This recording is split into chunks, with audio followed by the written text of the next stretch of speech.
बाबा के दुआरवा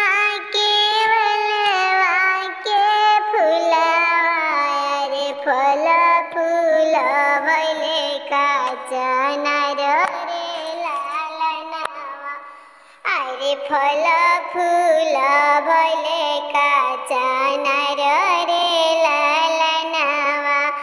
घोडावा चढल अहिले दुलहा सुन्दर दुलहा खडा भइले केवला के गाछी रे लालनावा अरे खडा भइले केवला के गाछी रे लालनावा अंगना से निकले नी ससुर हो कवन ससुर के ही खाड़ भइले अरे फूल तरला